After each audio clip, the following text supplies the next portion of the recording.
Hey everyone, good morning and welcome back to my another video. तो friends, कैसे हो आप लोग? उम्मीद करती हूँ कि आप सब अच्छे हैं, स्वस्थ हैं, मस्त हैं, अपनी स्टडी में व्यस्त हैं। फ्रेंड्स, तो हाई कोर्ट आरओ की वैकेंसी का इंतजार है और फाइनली आरओ 2023 का रिजल्ट भी अनाउंस हो गया। कहीं पे खुशी तो कहीं पे गम।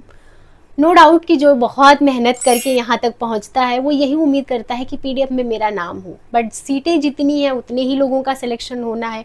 कोई पॉइंट से रह गया तो कोई एक दो नंबर से रह गया, और वो तकलीफ क्या होती है मैंने बहुत अच्छे से महसूस किया है। मन टूट जाता है, इंसान टूट जाता है, दिल नहीं करता है, कुछ अच्छा नहीं लगता, किसी की बातें नहीं समझ आती हैं। उस सिचुएशन को मैं बहुत अच्छे से समझ सकती हूँ क्योंकि मैंने जिया है उसको। तो मैं यही कहूँगी, थोड़ा सा वक्त लीजिए। दुनिया यहीं पे ख़त्म नहीं होती है। मैं हमेशा ही अपने ब्लॉग में दोहराती हूँ कि आने वाला कल आपके कंट्रोल में हो सकता है, लेकिन जो बीत गया वो आपके कंट्रोल में नहीं है। तो जो बीत गया, रिजल्ट आ गया, वो बीती बात हो गई। अब वो हमारे आपके कंट्रोल में नहीं है, लेकिन जो आने वाला है वो हमारे आपके कंट्रोल में है। तो ये वाला साल ऐसा है कि इसमें अपॉर्चुनिटी आपको बहुत मिलने वाली है। और अगर आप मेंस तक पहुंचे, आपने मेंस दिया, तो कुछ तो काबिलियत थी आपके अंदर, कुछ तो क्वालिटी थी आपके अंदर जिसकी वजह से आप यहाँ तक पहुंचे हैं। तो उठ के खड़े होइए, लड़ाई फिर से लड़नी है, हार तो नहीं माननी है, क्योंकि ऑप्शन नहीं है ना। जिसके पास ऑप्शन है वो लौट सकता है, वो बिजनेस कर सकता है, वो अपना फैमिली बिजनेस संभाल सकता है, वो कुछ भी कर सकता है। हम जैसे लोगों के पास ऑप्शन नहीं होता है, और हम जैसे लोगों के पीछे बहुत ऐसे लोग खड़े होते हैं जो आपको नहीं सुकून से जीने देंगे। जब आप यहाँ से लौट जाओगे तो यहाँ पे हो तब तो नहीं जीने दे रहे, लेकिन यहाँ से लौट जाओगे तो ज़िंदगी और दूभर कर देंगे। तो लौटने का कोई ऑप्शन नहीं है अपने पास। तो दोस्तों, इस समय मौसम के उथल पुथल की वजह से थोड़ी सी तबीयत डाउन है। इस वजह से आज हमारे दिन की शुरुआत थोड़ी लेट हो रही है। आज नहीं, लगभग 2-3 दिन से ऐसे चल रहा है। नहीं तो पहले मैं अर्ली मॉर्निंग जग जाती थी, तो लगभग 7 बजे तक एकदम प्रॉपर हमारी स्टडी स्टार्ट हो जाती थी। बट अभी सुबह के 8 बज रहे हैं और मैं अभी ब्रेकफास्ट में ही लगी हुई हूँ। ब्रेकफास्ट ख़त्म करने के बाद मैं टाइपिंग के लिए चली गई थी। टाइपिंग से लौट के आके नहा धो के फ्रेश होके मैं बैठ जाती हूँ अपनी स्टडी करने के लिए। और आज ना मैं करंट अफेयर्स पढ़ूंगी, ना मैं बाकी के सब्जेक्ट पढ़ूंगी। आज मुझे कुछ भी पढ़ने का मन नहीं है। आज जितने प्रीवियस ईयर पेपर हैं वो हमें देखने हैं, क्वेश्चन का लेवल देखना है, किस तरीके के क्वेश्चन आते हैं, किस सब्जेक्ट का लगभग लगभग क्या वेटेज रहा है एक एवरेज निकालने पे, और वो सब चीज़ों का एनालाइज करना है। और इसमें आपको पता है कि बहुत समय जाता है, तो आज का पूरा दिन मैंने फ्री रख लिया है इसी काम को कंप्लीट करने के लिए। तो दोस्तों, पेपर से पहले मैं एक वीडियो आई हुई थी हाई कोर्ट आरओ के रिगार्डिंग, तो वो मैं देखने लगी थी क्योंकि एनटीए जो है वो अगस्त में पेपर कराने का प्लान रख रहा है और अक्टूबर में ज्वाइनिंग कराने का, जो न्यूज़ अभी मुझे इस वीडियो से मिली है।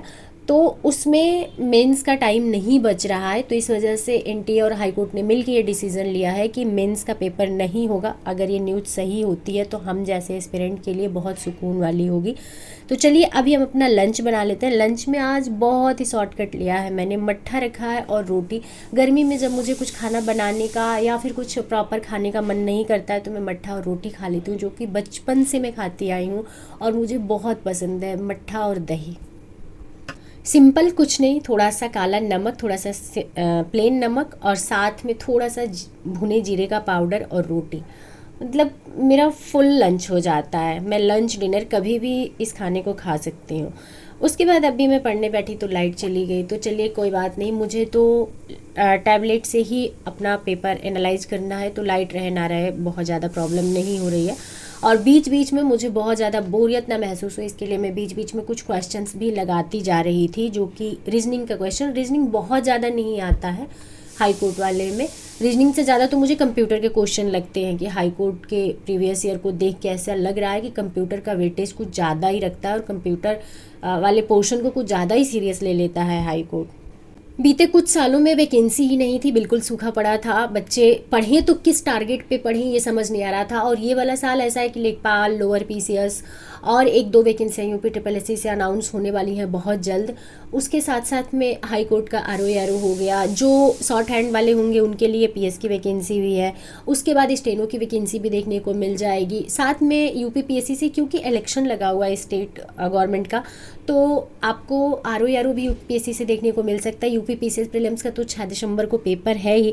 तो इस समय आपके पास इतनी सारी चीज़ें हैं कि डिसाइड करना बड़ा मुश्किल का काम है कि हम किस एग्ज़ाम को टारगेट करें।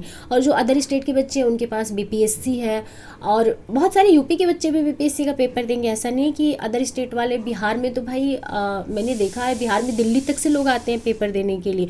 तो इस समय आपके पास बहुत सारे मौके हैं, लेकिन समझ नहीं आ रहा है, डिसीजन नहीं आप ले पा रहे हो कि किस एग्ज़ाम को टारगेट करें। ये दुविधा होती है, और ये दुविधा सिर्फ 2026 में है। इसके बाद फिर वही टाइम लौट के आने वाला है जो बीता है 4 से 5 साल।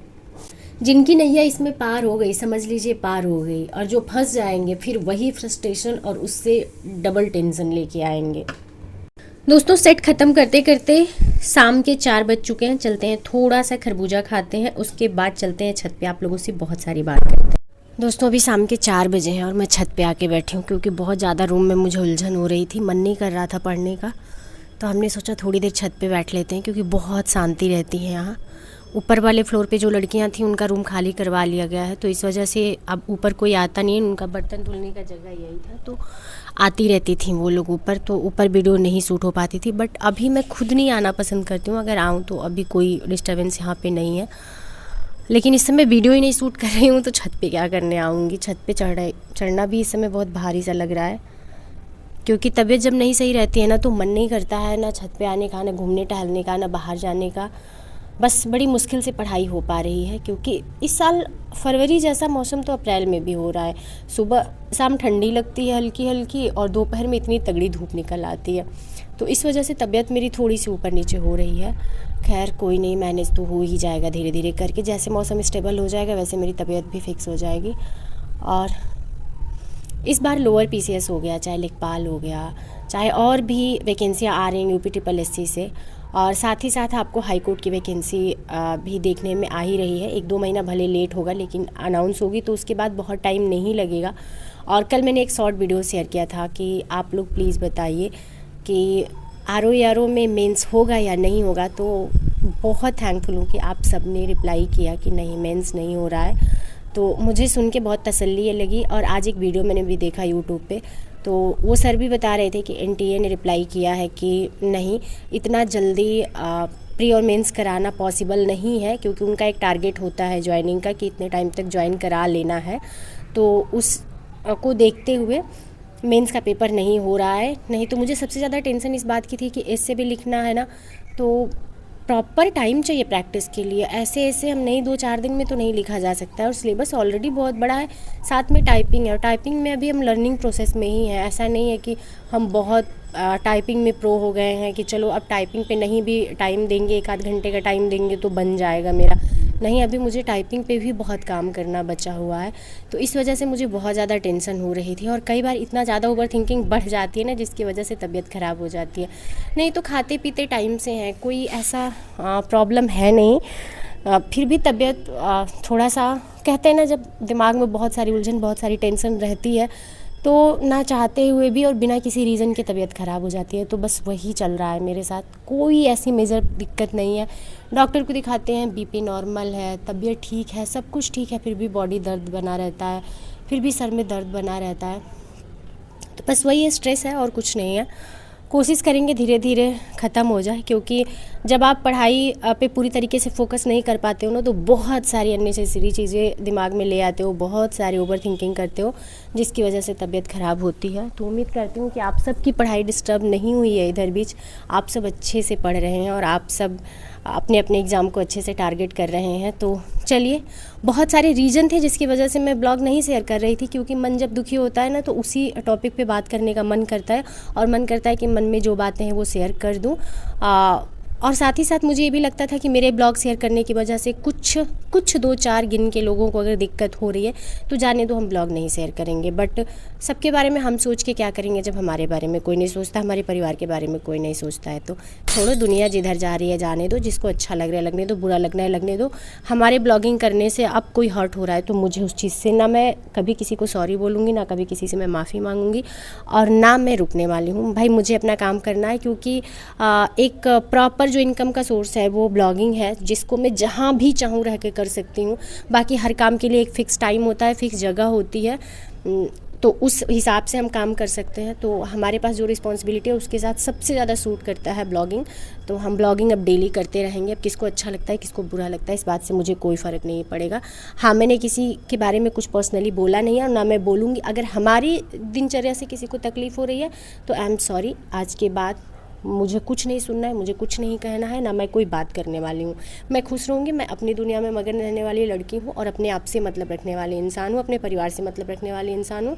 तो बस उतने से ही मुझे मतलब है। तो चलिए दोस्तों, इस वीडियो को यहीं पे एंड करते हैं। इतने दिनों तक बार बार ये कहना कि मैं ब्लॉग शेयर करूँगी, बट कुछ पर्सनल रीज़न की वजह से ब्लॉग नहीं शेयर कर पाती थी, उसके लिए दिल से माफ़ी चाहती हूँ। अब कौन क्या करता है उस चीज़ से मुझे फ़र्क नहीं पड़ता। चलिए मिलती हूँ नेक्स्ट वीडियो में।